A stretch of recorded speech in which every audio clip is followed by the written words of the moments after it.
Hello children, welcome back to our channel. This is going to be the second lecture of the first chapter of your history. मैंने जैसा आपको last lecture में बताया था कि छोटे छोटे वीडियोस बनाऊंगी टॉपिक वाइज, ताकि आप जो देखना हो वो देख लो और वो आपका एक क्वेश्चन प्रिपेयर हो जाएगा 100%. तो now in this particular lecture we are going to study about the main features of the Harappan civilization. इसमें भी एक एक करेंगे. जैसे सबसे पहला पॉइंट जो है दैट इज अर्बन प्लानिंग और टाउन प्लानिंग. आपको जब एग्जाम में क्वेश्चन आएगा तो आएगा राइट या explain the Harappan civilization on the basis of the following, और उसमें 1 2 3 करके 3 पॉइंट्स दे देंगे. जैसे एक दे देंगे अर्बन प्लानिंग या टाउन प्लानिंग, दूसरा दे देंगे उनका आर्ट एंड आर्किटेक्चर, तीसरा दे देंगे उनकी ड्रेनेज सिस्टम के बारे में क्वेश्चन पूछ सकते हैं, या उनके रिलीजियस बिलीफ्स के बारे में क्वेश्चन पूछ लेंगे. तो ये जो 3-4 पार्ट्स के क्वेश्चन आएंगे 3-4 मार्क्स होंगे. 10 मार्क्स का आपको पता है. जो पार्ट 2 है सेक्शन बी जो है उसमें 10 मार्क्स के आपको 3 क्वेश्चन अटेम्प्ट करने होंगे. हिस्ट्री के चॉइस होगी आपको 5 क्वेश्चन होंगे, 5 में से 3 करने होंगे. तो जो ये आपको 3 मार्क्स में 3 मार्क्स में जो लिखना होगा ना, तो मैंने आपको जैसे पिछली बार बताया था कि आपको करीब 1/2 to 1 पेज लिखना चाहिए 3 नंबर के लिए, क्योंकि शॉर्ट नोट्स हैं. आपको स्पेसिफिकली कोई पॉइंट नहीं पूछ रहे हैं. ठीक है, पॉइंट वाइज आप लिख सकते हैं उसको, उन जो आंसर है उसको पॉइंट वाइज लिख सकते हैं कि द अर्बन प्लानिंग और the town planning was wonderful, it was up to the mark. हम आज के एरा से उसको कंपेयर कर सकते हैं बिकॉज ऑफ सर्टेन पॉइंट्स. तो वो फिर पॉइंट वाइज आप लिख सकते हैं. ठीक है, लेकिन प्रॉपर लिखना है आपको. तो 3 मार्क्स का आपका मिनिमम 3 मार्क्स का तो क्वेश्चन ये होगा. 3-4 का आता है usually.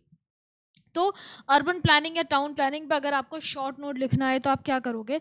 The most striking feature of the Harappan civilization is the urban planning. बहुत ज़बरदस्त तरीके से इनकी सिटीज़ जो हैं प्लान्ड थी, डेवलप थी. तो सबसे पहले इनका क्या था, ग्रिड पैटर्न को फॉलो किया था. ग्रिड पैटर्न क्या कि स्क्वायर ब्लॉक्स थे, बिल्डिंग्स थी, ब्लॉक्स के बीच में रोज ऑफ हाउसेस थे, या जो ऑफिशियल बिल्डिंग्स थी वो थी, और स्ट्रीट्स थी. और जो स्ट्रीट्स थी वो एक दूसरे को राइट एंगल पे कट करती थी. तो जो सुमेरियन सिटीज़ थी या जो मेसोपोटामियन सिटीज़ थी वो सर्कुलर पैटर्न में थी. सेंटर में उनके टेम्पल होता था, और टेम्पल के चारों ओर वो इस तरीके से कॉन्सेंट्रिक सर्कल्स में सिटीज़ बनी हुई थी. ये ध्यान रखिएगा. Sumerian cities were developed around the temple and followed a circular pattern. मतलब वो कॉन्सेंट्रिक सर्कल्स जो थे वो बाहर की तरफ जाते थे, और उसमें उस तरीके से आप समझ रहे हो ना. जैसे ये सेंटर हो गया, सपोज ये सेंटर हो गया, और यहाँ पे I'll take a different thing. हाँ, ये सेंटर हो गया येलो वाला, और ये जैसे पहला सर्कल हो गया, फर्स्ट रो ऑफ बिल्डिंग्स, फिर दूसरी रो ऑफ बिल्डिंग्स हो गई. इस तरीके से ये कॉन्सेंट्रिक सर्कल्स में बनी हुई थी उनकी सिटीज़. सुमेरियन सिटीज़ जो थी उनका ये पैटर्न था. लेकिन हमारी जो हड़प्पन सिटीज़ हैं they followed a grid pattern. मतलब ऐसे रेक्टेंगुलर ग्रिड्स थे. जैसे कि सपोज ये ब्लॉक ऑफ बिल्डिंग्स हैं, जैसे यहाँ पे भी हम बाइफर्केशन कर दें कि ये एक सेंटर हो गया. अब ये जो है ये बिल्डिंग्स हो गई. तो एक बिल्डिंग ये हो गई, दूसरी ये हो गई, तीसरी ये हो गई, चौथी ये हो गई, और इसके पीछे फिर बिल्डिंग्स बनी है. एक ऑल्टरनेट कर देती हूँ. ठीक है, अब यहाँ पे फिर बिल्डिंग्स बनी हुई हैं. जैसे एक ये हो गई, दूसरी ये हो गई, यहाँ पे भी बनी हुई है, एक ये हो गई, एक ये हो गई. मतलब कि ये एक स्ट्रीट हो गई, ये वाली एक स्ट्रीट हो गई, और ये वाली एक स्ट्रीट हो गई. तो स्ट्रीट दोनों तरफ हैं, बीच में बिल्डिंग्स हैं, और जो स्ट्रीट्स हैं वो एक दूसरे को राइट एंगल पे इंटरसेक्ट कर रही हैं. मतलब ये एक सड़क हो गई, ये एक सड़क हो गई, ये एक सड़क हो गई, ये सड़क हो गई, और ये जो ब्लॉक्स हैं यहाँ पे भी कोई रोड होगी, यहाँ पे भी रोड होगी, और इन ब्लॉक्स में जो है रेजिडेंशियल प्लेसेस हैं या ऑफिशियल बिल्डिंग्स हैं. और जो सारी की सारी रोड्स थी they intersected each other at right angles. और जो उनके कोने थे, जैसे सपोज ये सड़क है, अब ये मुड़ रही है, सपोज ये ऐसे मुड़ रही है, तो इसकी जो एजेस हैं, जो इसके कोने हैं, जो ग्रीन कलर लेते हैं, जो इसके कॉर्नर्स हैं ना, दे वर राउंडेड. ऐसे थे कॉर्नर्स जो थे वो राउंडेड थे, ताकि ये जो एज है ना ये ना निकले, और वो जो हैवी व्हीकल है सपोज वो जो यहाँ से आ रहा है उसको टर्न करने में आसानी हो. तो कॉर्नर्स वो राउंडेड, मतलब बड़ा साइंटिफिक प्लानिंग थी. ठीक है, तो they followed Indus cities followed a grid pattern. और इसमें जो आपको पॉइंट्स लिखने हैं कि there was uniformity in planning, alignment of streets, planning of houses and public buildings with provision for thoroughfare. thoroughfare क्या होता है, आम रास्ता, जो पब्लिक के लिए जो रास्ते बने होते हैं स्ट्रीट्स होते हैं उनको thoroughfare बोलते हैं. अब इनकी जो सिटी थी वो 2 पार्ट्स में डिवाइडेड थी। एक पार्ट जो था वो थोड़ा सा ऊंचे रेस्ड प्लेटफॉर्म पे बना हुआ था जिसको बोलते थे सिटाडेल। सिटाडेल क्या था कि जैसे जैसे हमारे अभी अभी हम जो समझते हैं कि फोर्ट्स जो किले होते थे ना कि ऊंचाई पे बने होते थे और उसके चारों ओर बाउंड्री होती थी, तो they also had such a place, एक रेस्ड स्पेस होता था जिसको बोलते थे सिटाडेल। ठीक है। और ये सिटाडेल जो था ये सराउंडेड था, वॉल्स थी इसकी चारों ओर, बाउंड्री बनी हुई थी, and it was on a raised ground, ऊंचाई पे बना होता था, और यहाँ पे सारी ऑफिशियल इम्पोर्टेंट बिल्डिंग्स होती थी। जो उनके जो रूलर्स थे वो यहाँ रहते थे, पब्लिक बिल्डिंग्स मेन जो थी वो यहाँ थी जहाँ पे कि मीटिंग्स होती थी, रिलीजियस बिल्डिंग्स जो थी, ग्रेनरीज जहाँ पे कि ग्रेन्स स्टोर करते थे। तो जो सारे जो इनके इम्पोर्टेंट बिल्डिंग्स थी वो सारी की सारी सिटाडेल के अंदर थी। आर्मी का रेजिडेंस हो गया, जो रूलिंग क्लास थी, जो मर्चेंट्स थे, जो रिच मर्चेंट्स थे, जो प्रीस्ट थे, वो सारे के सारे सिटाडेल में रहते थे। सिटाडेल वॉज एक रूल वॉल से सराउंडेड था, जैसे हमारे फोर्ट्स थे ना, फोर्ट्स के चारों ओर दीवारें होती थी और गेट होता था। तो that is how citadel was there. और सिटाडेल के बाहर जो था वो गरीब लोग रहते थे, जो पुअर पीपल, जो कॉमन पीपल थे, वो थोड़े से नीचाई वाली जगह पे रहते थे, और वो पूरा उसको कहते थे लोअर टाउन या प्रॉपर टाउन या टाउन प्रॉपर, जहाँ पे कि नॉर्मल लोग रहते थे। तो सिटाडेल वॉज वेल प्रोटेक्टेड, ऊंचाई पे था तो फ्लड से भी प्रोटेक्टेड था, एंड एनिमी से प्रोटेक्टेड था, वॉल्ड सिटी थी, एंड वहाँ पे सारी इंपॉर्टेंट चीज़ें सिचुएटेड थी। तो each city was divided into 2 parts, the west of each city was a citadel. अब देखो ये भी फिक्स कर रखा है इन्होंने कि सिटी जो है बहुत तरीके से प्लान थी, और उसके वेस्टर्न साइड में सिटाडेल बना हुआ था। ईस्टर्न साइड में टाउन प्रॉपर था, वेस्टर्न साइड में ऊंचाई पे सिटाडेल बना हुआ था, built on a high platform. इसके अंदर क्या क्या होता था? Public buildings, religious structures and granaries वो built on the citadel. The ruling class comprising rich merchants and priests lived in the citadel. बाकी सारी जो जनता थी, जो पुअर पीपल थे, नॉर्मल पीपल थे, they lived in the lower town और टाउन।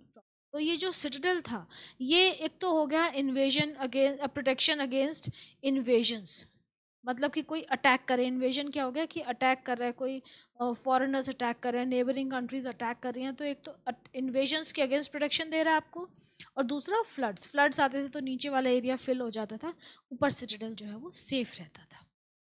तो ये था। और जो मेन स्ट्रीट्स थी इनकी, they followed a grid pattern, जैसे कि मैंने आपको बताया ग्रिड्स में डिवाइडेड थी पूरी सिटी, नॉर्थ टू साउथ और ईस्ट टू वेस्ट जो थी रोड्स बनी हुई थी, हाउसेस दोनों तरफ होते थे, and were rounded at corners to allow carts to move easily. जो सड़कें थी वो they were rounded at corners. Streets crossed one another at right angles, ऐसे हैफजर्ड नहीं था, बहुत प्लान्ड सिटी थी, राइट एंगल्स में स्ट्रीट्स एक दूसरे को क्रॉस करती थी। पूरी सिटी जो थी वो रेक्टेंगुलर ब्लॉक्स में डिवाइडेड थी। हाउस जो थे, जो घर बने होते थे, उनमें एक कमरे से लेके छोटे, मतलब छोटे कमरे भी हैं जहाँ पे कि सिर्फ छोटे घर भी थे जहाँ पे कि सिर्फ एक कमरा था, या फिर बड़े घर थे जहाँ पे कि बड़े कोर्टयार्ड्स थे और 10 से 12 रूम्स होते थे। कोर्टयार्ड्स होते थे, डबल स्टोरी थी ज़्यादातर घरों में। Can you imagine the development of that time कि डबल स्टोरी थी, कोर्टयार्ड था, बर्न्ड ब्रिक से बने हुए थे, मड मॉर्टर और बर्न्ड ब्रिक से, आज भी वो रिमेन्स हैं, मतलब more than 5000 years of past and still those walls are there. So you can imagine their level of scientific achievement, कितना अच्छा इनका बिल्डिंग आर्किटेक्चर था, कितनी अच्छा टेक्सचर था, कितनी अच्छी टेक्निक्स थी। Every house had a bathroom, मतलब उन कितने ज़्यादा वेल डेवलप्ड थे वो लोग कि उनके घर में बाथरूम होता था, स्टोर रूम था, किचन थी, वेल कुआं था अपना पर्सनल, एंड डस्टबिन्स होते थे, मतलब बहुत अच्छे से प्लान्ड थे सारे घर। Then the kitchen had a fireplace with oven in the courtyard. Courtyard क्या होता है? जो वरांडा जो होता है ना उसको हम कोर्टयार्ड बोलते हैं, पीछे का जो आंगन है। तो किचन में एक फायर प्लेस होता था जहाँ पे आग जलती थी, जहाँ पे खाना बनता था, और एक अवन भी होता था कोर्टयार्ड में, भट्टी जिसको हम हिंदी में बोलते हैं ना, भट्टी रोटी बनाने के, तंदूर जिसको आप बोल सकते हो, तो वो सब था। बाथरूम्स जो थे, बाथरूम भी बड़े वेल प्लान्ड थे, उनकी स्लोपिंग फ्लोर्स थी और ड्रेन्स में जाता था पानी, ताकि पानी जब नहा लिया, वेस्ट वाटर जब वो अपने आप स्लोप के थ्रू बाहर ड्रेन्स के थ्रू निकल जाएगा, नालियों के थ्रू निकल जाएगा। तो दे हैड पेव्ड मतलब कि कच्ची ज़मीन नहीं थी, पक्का फर्श था, तो पानी वहीं पे अब्जॉर्ब नहीं होगा, वो बह के निकल जाएगा। Slanting floor, doors and Windows open on the streets, जो खिड़की दरवाजे थे वो स्ट्रीट्स में बाहर खुलते थे।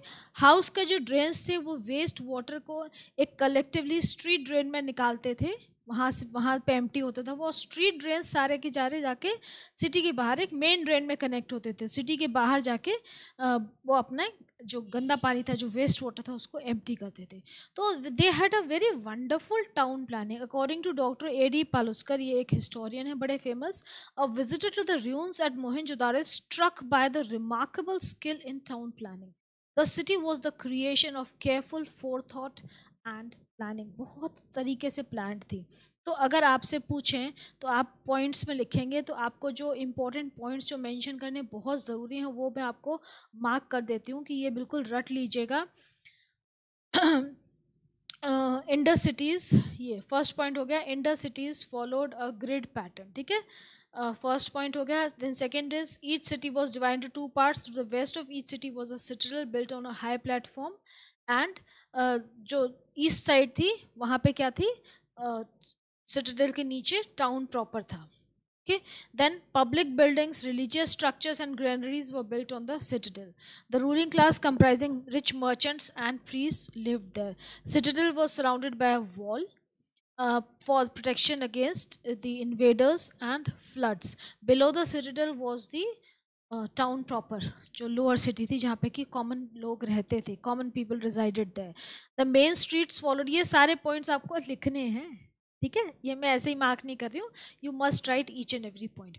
The main streets followed a grid pattern, इतना भी लिख दोगे ना जैसे ग्रिड पैटर्न, तब भी मार्क्स मिल जाएंगे। जरूरी नहीं है running from north to south और ईस्ट टू वेस्ट लिखना है, ग्रिड पैटर्न लिख दीजिए।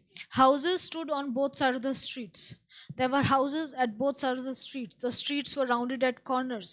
तो ये सब पॉइंट्स आपको अलग अलग लिखने हैं, इससे आपके ना एक तो पेज भर जाएगा और आपको टीचर को भी समझ में आएगा कि हाँ बच्चे को सारा कुछ आता है।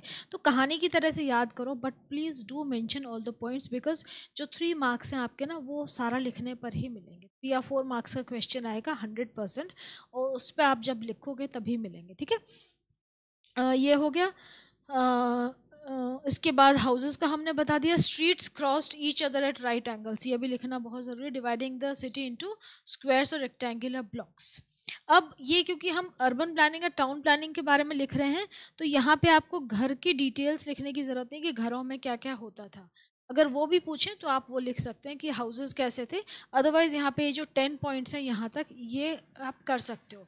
और ज़्यादा 4 मार्क्स का है तो फिर आप ये भी लिख सकते हैं कि houses had double stories, they were made of burnt bricks, double stories थे, mud mortar, they had a bathroom, a storeroom, a kitchen, well and a dustbin। फिर bathrooms में slanting floor थी, ये ज़रूर मेंशन करना, जो बाथरूम वाला point है ना ये ज़रूर मेंशन करिएगा कि bathrooms had paved and slanting floors, doors and ये, ताकि house drains emptied waste water into the street drain which led to the main drain outside the city। तो ये सब ज़रूर मेंशन कर देना अगर आप बाथरूम वाला पॉइंट मेंशन कर रहे हैं तो, ठीक है। तो ये आपका एक क्वेश्चन प्रिपेयर हो गया। 3 या 4 मार्क्स का ये क्वेश्चन आता है जो आपके सेक्शन बी में, पार्ट 2 में सेक्शन बी जो आएगा उसमें, ठीक है। अब हम नेक्स्ट क्वेश्चन नेक्स्ट वीडियो में लेते हैं।